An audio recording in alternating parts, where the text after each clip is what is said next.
बिस्मिल्लाहिर्रहमानिर्रहीम। अस्सलाम वालेकुम। मुझे उम्मीद है आप सब खैरियत से होंगे। आज के लेक्चर का बाकायदा आगाज करते हैं। चैप्टर नंबर 16 पढ़ रहे हैं हम, जिसका नाम है स्पोर्ट एंड मूवमेंट। आज का जो हमारा टॉपिक है वो है मसल्स। मसल्स की अगर बात करें तो जितने भी मल्टी सेलुलर एनिमल्स हैं उनमें मूवमेंट के लिए कुछ स्पेशलाइज्ड सेल्स हैं वो देखे जाते हैं। जितने भी मल्टीसेलुलर एनिमल्स हैं उनमें मूवमेंट के लिए कुछ स्पेशलाइज्ड सेल्स देखे जाते हैं। इन सेल्स की अगर कंपोजिशन की बात करें तो ये सेल्स बहुत से फिलामेंट्स या फिर खास किस्म की प्रोटीन से मिलकर बनते हैं, जैसे कि एक्टिन और मायोसिन प्रोटीन्स है। इसी तरह से वर्टिब्रेट्स में भी 3 तरह के सेल्स जो हैं वो पाए जाते हैं, जिन्हें मसल सेल्स कहा जाता है। उन मसल सेल्स में से सबसे फर्स्ट टाइप जो है वो है स्मूथ मसल्स,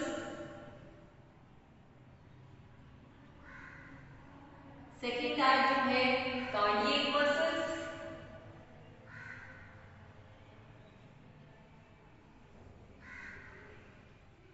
और थर्ड टाइप है स्केलेटल मसल्स।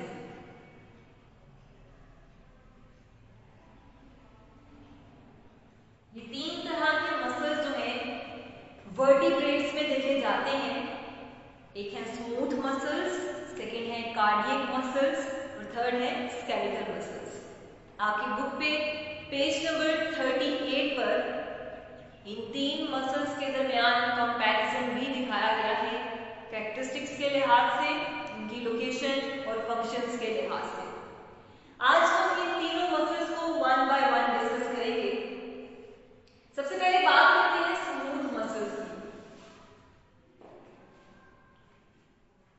स्मूथ मसल्स जो है इन्हें सबसे अर्लीस्ट मसल्स भी कहा जाता है, अर्लीस्ट फॉर्म ऑफ मसल्स। यानी सबसे पहले स्मूथ मसल्स की फॉर्मेशन देखी गई एनिमल किंगडम में, और एनिमल किंगडम के जितने भी एनिमल्स हैं सभी में स्मूथ मसल्स जो है वो देखे जाते हैं। स्मूथ मसल जो है ये लॉन्ग और स्पिंडल शेप होते हैं।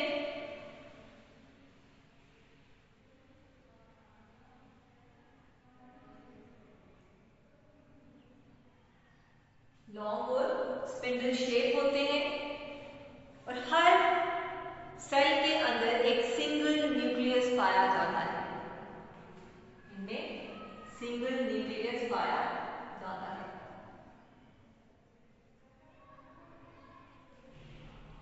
स्पिंडल मसल्स जो है बेसिकली लॉन्ग होते हैं, स्पिंडल शेप होते हैं, यानी 2 एंड से पॉइंटेड होते हैं। उसके अलावा में सिंगल न्यूक्लियस पाया जाता है। इनके ऊपर कोई भी स्ट्रिप्स या स्ट्राइएशन नहीं देखी जाती, यानी इनके ऊपर कोई भी स्ट्रिप्स जो है, लाइंस जो है वो नहीं पाई जाती। उसके अलावा ये इनवॉलेंट्री मसल्स हैं।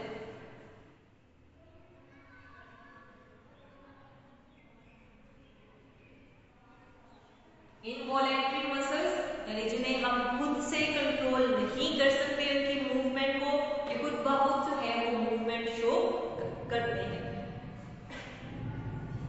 अगर हम स्मूथ मसल्स को कुछ वर्ड्स में डिस्क्राइब करें, हम कह सकते हैं विसरल, यानी बॉडी के इंटरनल ऑर्गन्स जो है उसका स्ट्रक्चर बनाते हैं।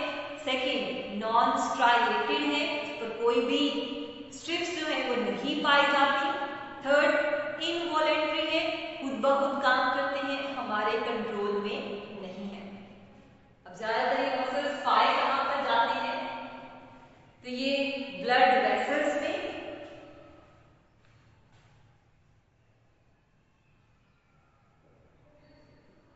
उसके अलावा डाइजेस्टिव ट्रैक्ट में,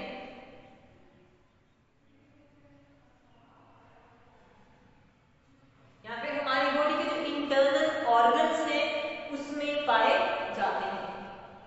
स्मूथ मसल्स के कुछ कैरेक्टरिस्टिक्स, लॉन्ग और स्पिंडल शेप होते हैं, सिंगल न्यूक्लियस पाया जाता है, कोई भी स्ट्राइएशन स्ट्रिप्स नहीं देखी जाती इसमें, इनवॉलेंट्री है, खुद ब खुद काम करते हैं, और blood vessels, digestive tract organs हैं, बॉडी के इंटरनल ऑर्गन्स, उसकी फॉर्मेशन में इनका रोल देखा जाता है। अब हम सेकेंड टाइप को डिस्कस करेंगे जो कि है कार्डियक मसल्स।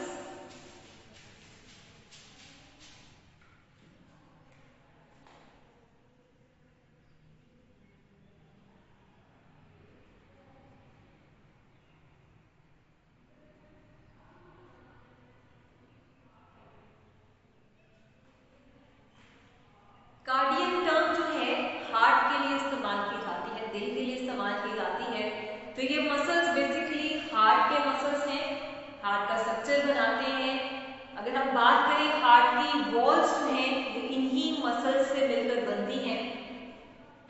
अगर इसके स्ट्रक्चर की बात करें तो ये सिंगल सेल्स जो हैं चेन्स की फॉर्म में अरेंज होकर कार्डियक मसल्स जो हैं वो बनाते हैं और हर सेल में एक न्यूक्लियस पाया जाता है।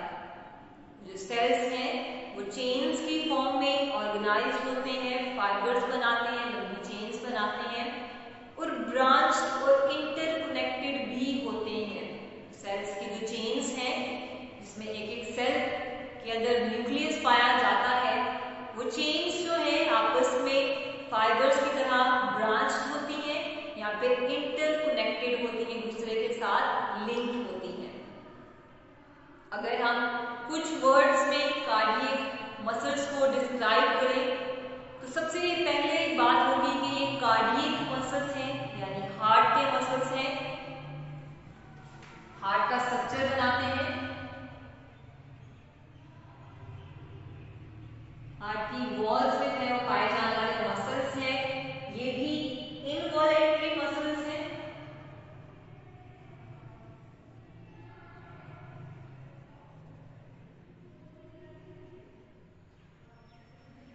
उसके बाद स्ट्राइलेटेड होते हैं, उसके स्ट्रिप्स जो है वो पाई जाती है और ब्रांच स्ट्रक्चर देखा जाता है, इंटरकनेक्टेड या फिर ब्रांच स्ट्रक्चर देखा जाता है।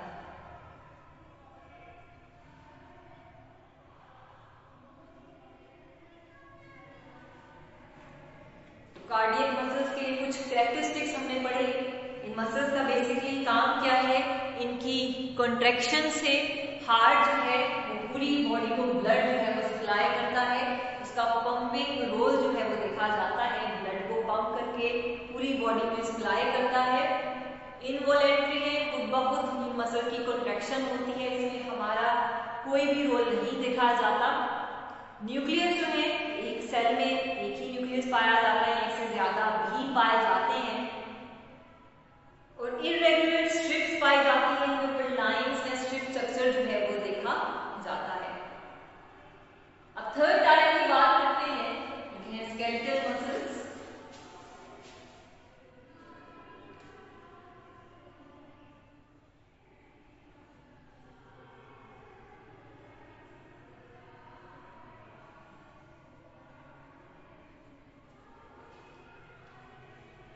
स्केलेटल मसल्स ऐसे मसल्स हैं जो कि स्केलेटन के साथ अटैच होते हैं यानी बोन्स के साथ अटैच होते हैं और इनका काम क्या है कि ये बोन्स के साथ मूवमेंट में रोल प्ले करते हैं।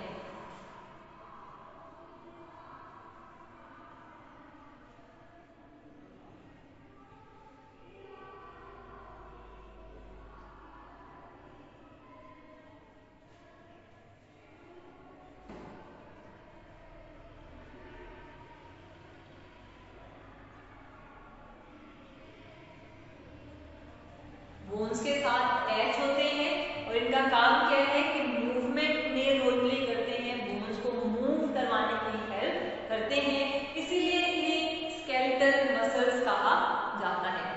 स्केलेटल मसल्स जो है ये वॉलेंट्री मसल्स हैं,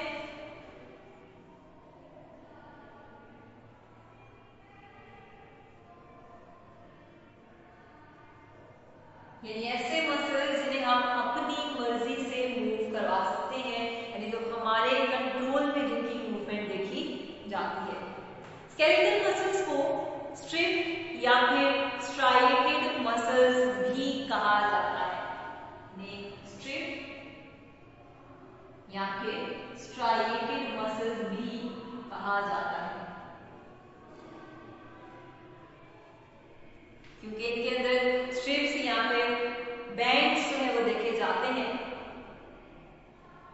वो बैंड्स जो है लाइट या फिर डार्क कलर के बैंड्स में शो होते हैं, जिसकी एग्जांपल जो है ट्राइसेप्स या फिर बाइसेप्स मसल्स हमारे पास मौजूद है। ये आपको इसकी एग्जांपल बताई गई। अगर हम बात करें मसल्स जो हैं वो बोन्स के साथ अटैच होते हैं। वो मसल्स जो कि बोन्स को अटैच करवाते हैं, बोन्स के साथ अटैच होते हैं, वो मोस्टली नॉन इलास्टिक फाइबर्स के फॉर्म में या फिर बंडल्स ऑफ कोलेजन के फॉर्म में देखे जाते हैं, जिन्हें टेंडन्स भी कहा जाता है। तो अब यहाँ पे इसके कुछ बेसिक कैरेक्टरिस्टिक्स जो आपको बताए गए, यानी एक सेल में इसके बहुत से न्यूक्लियस पाए जाते हैं। स्ट्रक्चर जो है स्केलेटल मसल्स का वो स्पिंडल शेप या फिर सिलेंड्रिकल्स की शेप देखी जाती है। इसमें बहुत सी स्ट्रिप्स जो है वो पाई जाती हैं। अगर बात करें इसकी तो इसका रोल जो है वो स्केलेटल मसल्स है, तो इनका रोल बेसिकली बोन्स के साथ अटैच होकर मूवमेंट में जो है इनका रोल देखा जाता है। तो ये आपकी 3 टाइप्स बताई गई बुक पे मसल्स की, यानी मसल्स जो कि वर्टिब्रेट्स में 3 टाइप्स के देखे जाते हैं। स्मूथ मसल्स हैं, स्केलेटल मसल्स हैं और थर्ड टाइप कार्डियक मसल्स हैं। इन तीनों टाइप्स को 1 बाय 1 हमने डिस्कस किया। आपकी बुक पे पेज नंबर 38 पे तीनों को डिफरेंशिएट भी किया गया है एक टेबल में, जहाँ पे कुछ पॉइंट्स बताए गए हैं। जैसे सबसे फर्स्ट पॉइंट है मसल अपीयरेंस के लिहाज से स्मूथ मसल्स जो हैं वो अनस्ट्रिप्ड होते हैं, यानी स्मूथ स्ट्रक्चर होता है, उस पर कोई भी लाइंस या स्ट्रिप्स नहीं देखी जाती। कार्डियक मसल्स जो हैं इरेगुलरली स्ट्रिप्ड होते हैं, यानी उनके ऊपर लाइंस जो हैं वो देखी जाती हैं। रेगुलर स्ट्रिप्स नहीं है बल्कि इरेगुलर सा पैटर्न जो है वो देखा जाता है। जबकि स्केलेटल मसल्स जो हैं वो रेगुलरली स्ट्रिप्ड होते हैं, प्रॉपर स्ट्रिप स्ट्रक्चर उन पर देखा जाता है। सेल शेप की बात करें तो स्मूथ मसल्स स्पिंडल शेप होते हैं, कार्डियक मसल्स ब्रांच्ड शेप होते हैं, जबकि स्केलेटल मसल्स में स्पिंडल और सिलेंड्रिकल दोनों शेप्स देखी जाती हैं। नंबर ऑफ न्यूक्लियाई की बात करें तो स्मूथ मसल में एक सेल में एक ही न्यूक्लियस पाया जाता है। कार्डियक मसल और स्केलेटल मसल में एक सेल में बहुत से न्यूक्लियस देखे जाते हैं। स्पीड ऑफ कॉन्ट्रैक्शन की बात करें तो स्मूथ मसल जो है वो स्लोली कॉन्ट्रैक्ट करते हैं, स्लो मूवमेंट देखी जाती है उनमें। कार्डियक मसल जो है उनकी मूवमेंट इंटरमीडिएट होती है, ना ही बहुत स्लो ना ही बहुत फास्ट। जबकि स्केलेटल मसल जो है स्लो से रैपिड, यानी क्योंकि हम अपनी मर्जी से मसल्स को मूव करते हैं, हम स्लो भी कर सकते हैं या बहुत रैपिड भी, बहुत तेजी से भी इन्हें मूव कर सकते हैं। कॉन्ट्रैक्शन कॉज्ड बाय, अब कॉन्ट्रैक्शन कैसे देखी जाती है? स्मूथ मसल जो है उनकी कॉन्ट्रैक्शन जो है स्पॉन्टेनियस खुद बाहुद होती है और नर्वस सिस्टम या फिर हार्मोन्स के थ्रू जो है ये रिस्पॉन्स देखा जाता है। जबकि कार्डियक मसल्स जो हैं उनमें स्पॉन्टेनियस खुद बाहुद जो है उसके मसल्स हार्ट के कॉन्ट्रैक्ट करते हैं। स्केलेटल मसल जो है उसमें नर्वस सिस्टम हमारा ब्रेन जो है इन्वॉल्व होता है। अगर हम सोच रहे हैं हमने मूव करना है मसल्स को तो हम उसे मूव भी कर रहे हैं। फंक्शंस की अगर बात करें तो स्मूथ मसल्स का फंक्शन जो है वो डिफरेंट सब्सटेंसेस की मूवमेंट को कंट्रोल करना है हमारी बॉडी के हॉलो ऑर्गन्स में, जैसे कि स्टमक है, ये हमारा डाइजेस्टिव ट्रैक है, इंटेस्टाइन है, इसमें स्मूथ मसल्स पाए जाते हैं। वहाँ पे फूड की मूवमेंट को कंट्रोल करना जो है इनका रोल देखा जाता है। कार्डियक मसल का काम ब्लड को पूरी बॉडी में सर्कुलेट करवाना है, पंप करना है, जबकि स्केलेटल मसल्स का काम जो है मूवमेंट में रोल प्ले करना है। इस तरह से ये इनके फंक्शंस आपको बताए गए हैं। वॉलेंट्री कंट्रोल की बात करें तो स्मूथ मसल जो हैं उनमें वॉलेंट्री कंट्रोल नहीं देखा जाता, इनवॉलेंट्री मसल्स हैं, खुद बहुद काम करते हैं। कार्डियक मसल्स में भी वॉलेंट्री कंट्रोल नहीं देखा जाता। जबकि स्केलेटल मसल जो हैं ये वॉलेंट्री मसल्स हैं, हम अपनी मर्जी से जिनकी मूवमेंट को कंट्रोल कर सकते हैं। तो यहाँ पे आपका जो मसल्स का टॉपिक था वो कंप्लीट होता है। स्केलेटल मसल के स्ट्रक्चर को बाकायदा डिटेल से हम अपने नेक्स्ट लेक्चर में पढ़ेंगे कि किस तरह से ये मूवमेंट में रोल प्ले करते हैं। तब तक के लिए अल्लाह हाफिज।